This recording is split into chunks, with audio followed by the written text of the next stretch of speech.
ఈ రోజు విజయవాడలోని తాడేపల్లిలో వైఎస్ఆర్ కాంగ్రెస్ పార్టీ ఆఫీస్ నందు పార్టీ అధ్యక్షులు మరియు మాజీ ముఖ్యమంత్రి వైఎస్ జగన్మోహన్ రెడ్డి గారిని మాజీ ప్రభుత్వ సలహాదారు పోతిరెడ్డి నాగార్జున రెడ్డి తన అమెరికా పర్యటన గురించి అక్కడ ఉన్న తెలుగు ఎన్ఆర్ఐలు వైఎస్ఆర్ పార్టీ అభిమానులతో 10 రాష్ట్రాలలో ఉన్న వారిని కలిసి సమావేశంలో మాట్లాడి వారి అభిప్రాయాలను తెలుసుకొని వారు చెప్పిన సలహాలను సూచనలను వైఎస్ జగన్మోహన్ రెడ్డికి తెలియజేయడం జరిగింది.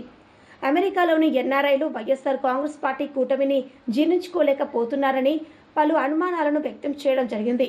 దేశంలో ఏ రాష్ట్రంలో ఏ ముఖ్యమంత్రి చేయని అభివృద్ధి సంక్షేమ పథకాలను గత 5 సంవత్సరాల్లో ఎలక్షన్లకు ముందు ఇచ్చిన నవరత్నాల కార్యక్రమాలను పూర్తిగా నెరవేర్చడం జరిగిందని, సచివాలయ వ్యవస్థను, విద్యా వ్యవస్థను, వైద్యానికి సంబంధించిన ఆరోగ్యశ్రీని 25 లక్షలకు పెంచడం, రైతులకు గిట్టుబాటు ధర కలిగే విధంగా ప్రభుత్వమే కొనుగోలు చేయడం, పార్టీలకు, కులాలకు, మతాలకు, ప్రాంతాలకు అతీతంగా అర్హత కలిగిన ప్రతి ఒక్కరికి ఇవ్వటం జరిగిందని, ఇప్పటికీ కూటమి ప్రభుత్వం ఎలక్షన్లకు ముందు ఇచ్చిన సూపర్ 6 పథకాలు ఏ ఒక్కటి నెరవేర్చలేదన్నారు. అమెరికాలోని తెలుగు ఎన్ఆర్ఐలు తెలియచేయడం జరిగింది. జగనన్న పుట్టినరోజు వేడుకలు అమెరికాలో ఘనంగా జరుపుకోవడం జరిగిందని, అట్లాంటా చార్లెట్లో నేను స్వయంగా వారితో కలిసి పాల్గొనడం జరిగిందని ఆయన అన్నారు. అందరికీ నమస్కారం. నేను విజయవాడలోని తాడేపల్లిలో వైఎస్ఆర్ కాంగ్రెస్ పార్టీ అధ్యక్షులు మాజీ ముఖ్యమంత్రి వైఎస్ జగన్మోహన్ రెడ్డి గారిని కలవడం జరిగింది. ఈ మధ్యకాలంలో నేను అమెరికాలో పోవడం, అక్కడ దాదాపు 10 రాష్ట్రాల్లో నేను తెలుగు ఎన్ఆర్ఐలు వైఎస్ఆర్ పార్టీ అభిమానులతో సమావేశాలు నిర్వహించడం, అక్కడ వారందరూ కూడా వైఎస్ఆర్ కాంగ్రెస్ పార్టీ ఓటమిని జీర్ణించుకోలేకపోతున్నారు. ఇప్పటికీ ఎందుకు ఇలా జరిగింది, వైఎస్ఆర్ కాంగ్రెస్ పార్టీ ఓటమి కారణాలు ఏంటి అని చెప్పేసి వారు చాలా మంది వారి అభిప్రాయాలు కూడా వెల్లబుచ్చడం కూడా జరిగింది. అయితే జగనన్న ఎలక్షన్లకు ముందు నవరత్నాల కార్యక్రమాలని చెప్పేసి అన్నీ కూడా నెరవేర్చినటువంటి ఘనత జగనన్నది. విద్యారంగంలో విప్లవాత్మకమైన మార్పులు తేవడం జరిగిందని, వైద్య రంగంలో ఆరోగ్యశ్రీకి 25 లక్షలు, మరి అదేవిధంగా వైద్య సిబ్బందిని పెంచడము, డాక్టర్లను పెంచడము, ఈ విధంగా రాష్ట్రంలో ఎవరు చేయని విధంగా చేయడం జరిగిందని, మరి రైతులకు సంబంధించి రైతుల గిట్టుబాటు ధర లేకపోతే ప్రభుత్వమే కొనుగోలు ఏర్పాట్లు చేయడం జరిగిందని, మరీ ముఖ్యంగా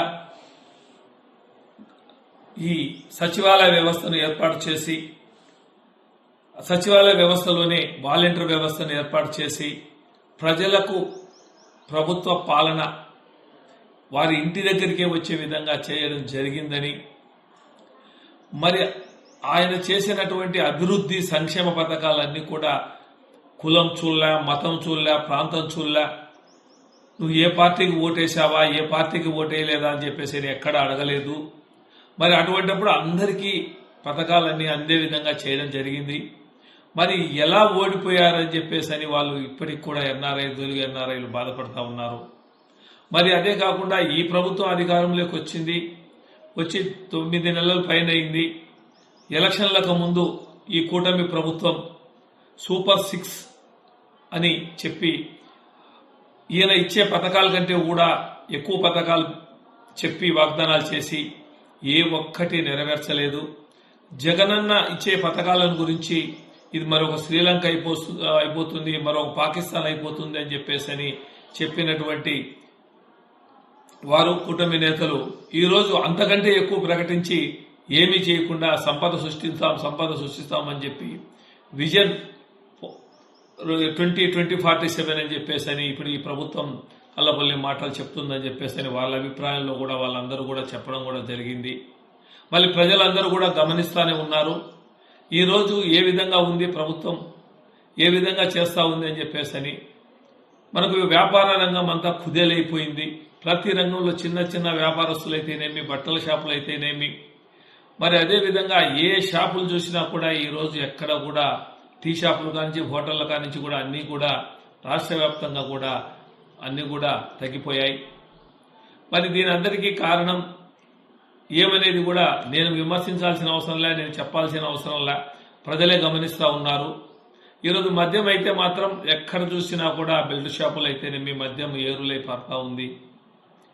కాబట్టేసి మేము ఒకటే చెప్తున్నాం, మీరు ఇప్పటికైనా ప్రజలకు ఇచ్చిన వాగ్దానాలన్నీ పూర్తిగా నెరవేర్చండి, చెయ్యండి అని చెప్పేసి.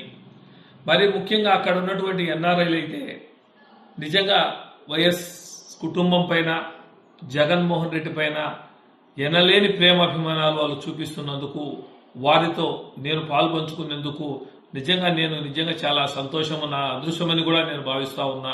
ఎందుకంటే వాళ్ళంత అభిమానంగా జగనన్న పుట్టినరోజు వేడుకలు అమెరికాలోని అట్లాంటాలో, మరి చార్లెట్లో 2 చోట్ల నేను వారి అభిమానుల మధ్య నేను కూడా పాల్పంచుకోవడం కూడా జరిగింది. చికాగో కానీ, చార్లెట్ కానీ, టెన్నిసా కానీ, అట్లాంటా కానీ, నార్త్ కరోలినా మ్యాథ్యూస్ కానీ, వాషింగ్టన్ టౌన్ డీసీ కానీ, వర్జీనియా యష్బెన్ కానీ, న్యూయార్క్ మేరీల్యాండ్ సంబంధించి, రిచ్మండ్ ఫ్లోరిడా, మయామి, ర్యాలీ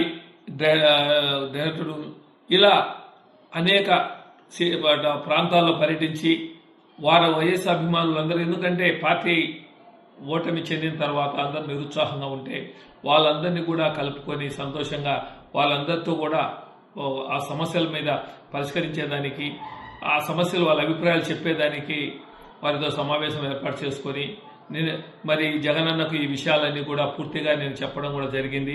చెప్పడమే కాకుండా వ్రాతమూలకంగా పేపర్లో కూడా వారు అక్కడ ఇచ్చినటువంటి వాళ్ళ అభిప్రాయాలను కూడా జగనన్నకు చెప్పి ఇవ్వడం కూడా జరిగింది.